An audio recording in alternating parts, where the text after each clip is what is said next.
Hey everyone, welcome back to Mindful English. I'm Sarah. And I'm Liam. Hey everyone. Liam, can I ask you something a little embarrassing? Oh no. Sure. Have you ever decided you were going to completely change your life? New fitness routine, learn a language, start a big project, and the very first thing you did was post about it? Oh, yeah. More times than I want to admit. And then what happened? I got a bunch of likes and "you've got this" comments.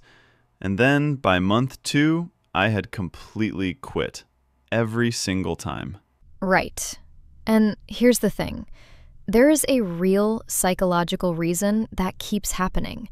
It's not a willpower problem. It's not a you problem.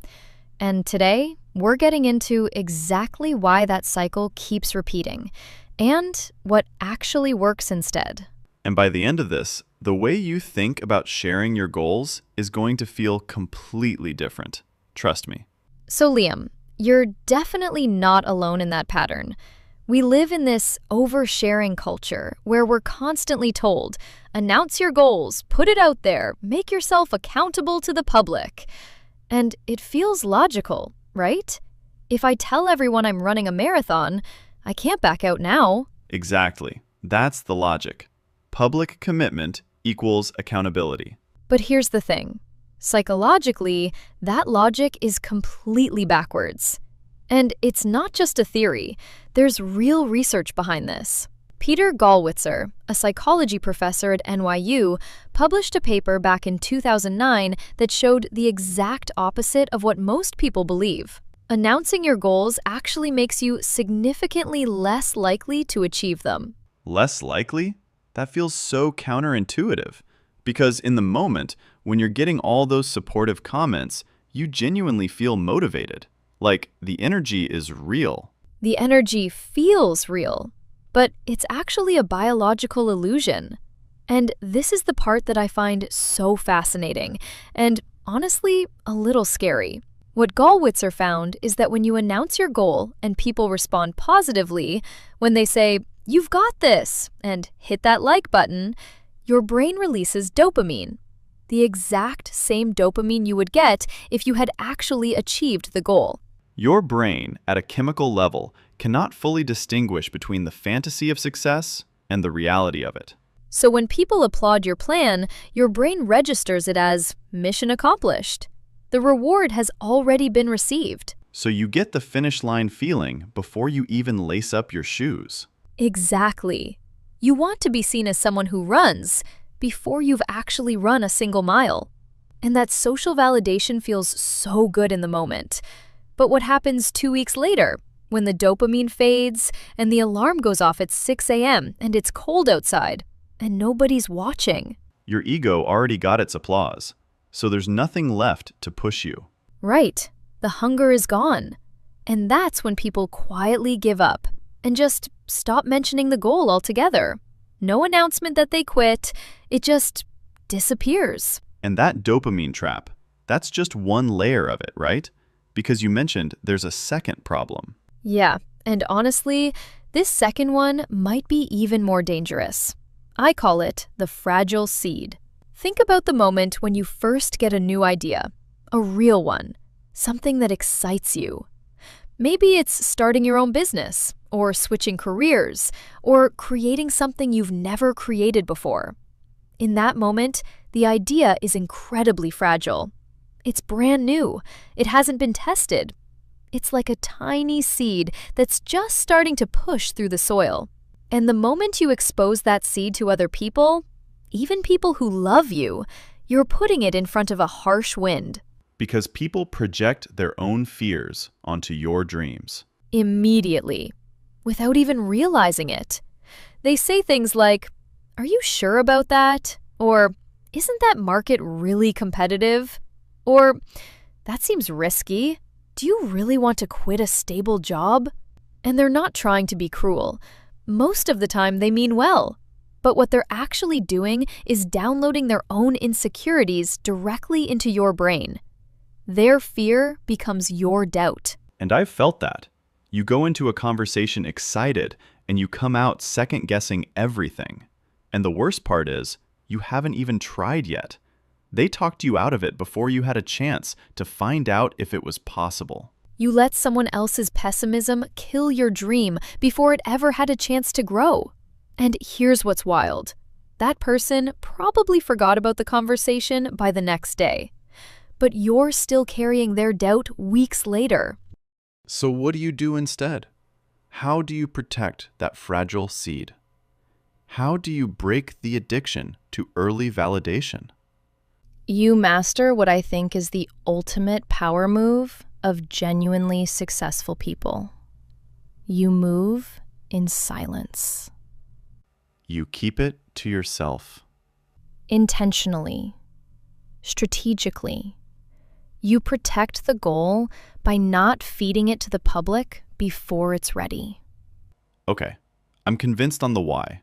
The science makes sense, the fragile seed makes sense, but here is my honest problem with move in silence as advice.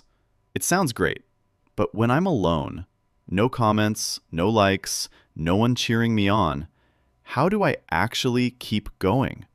Silence protects the goal, sure, but silence doesn't do the work.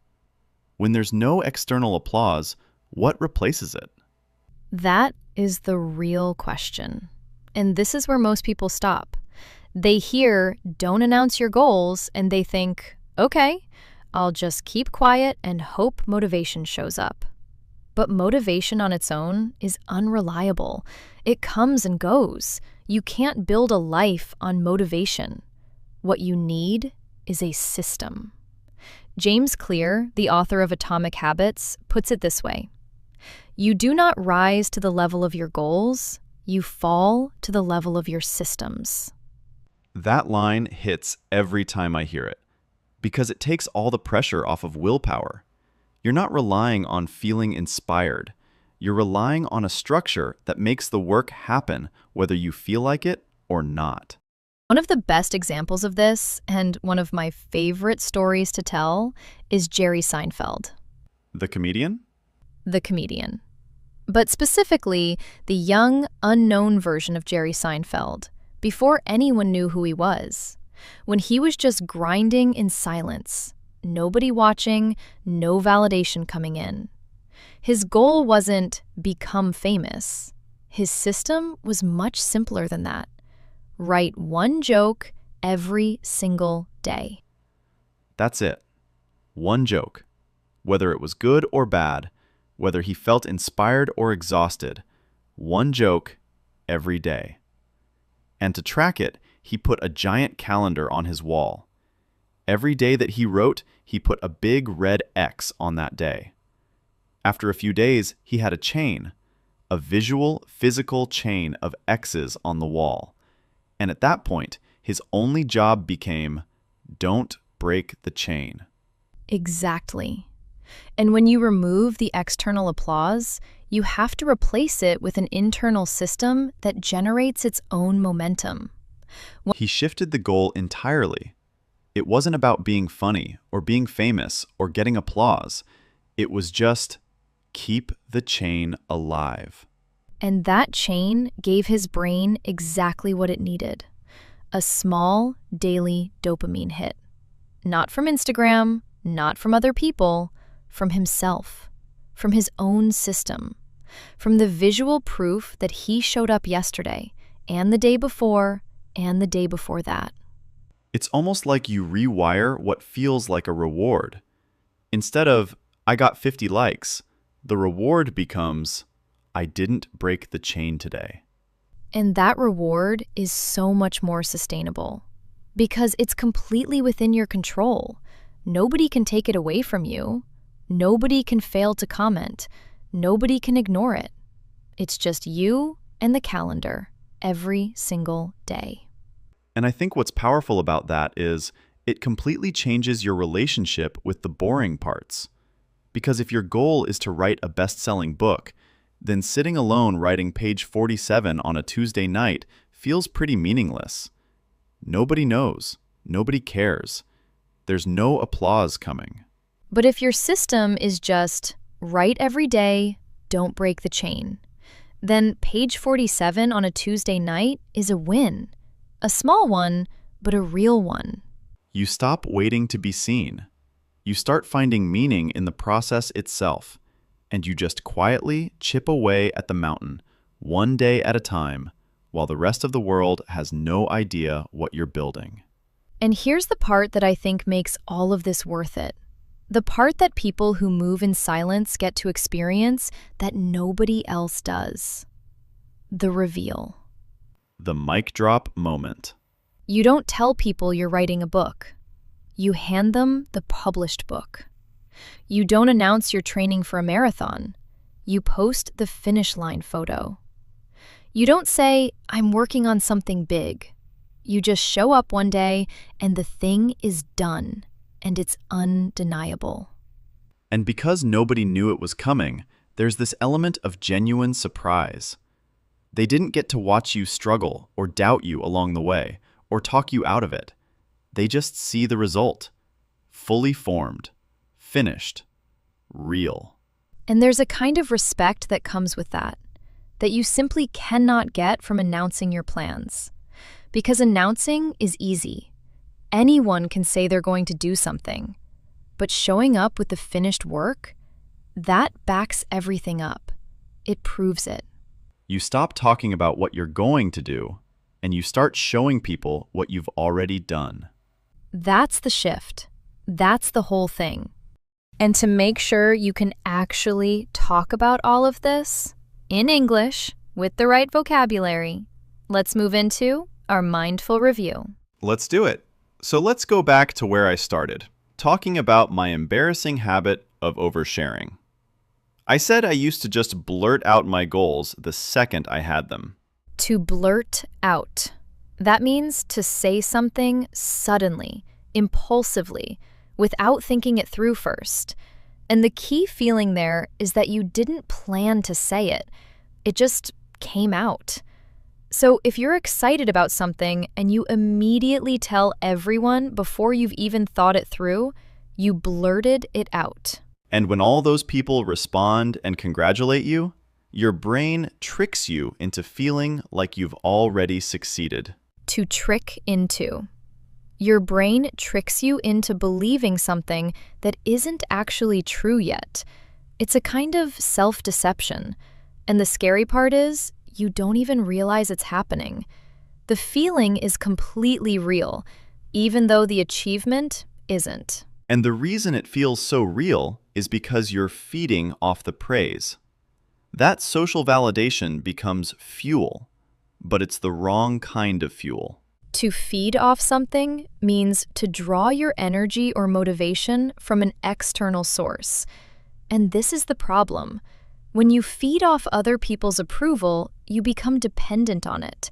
And the moment it stops, the motivation stops with it. Which leads to the fragile seed.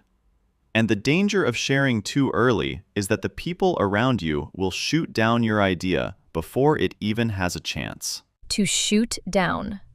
It's a strong image, right? Like something flying, full of possibility, and then someone takes aim and brings it down. To shoot down an idea means to reject it harshly, to dismiss it, often before fully understanding it.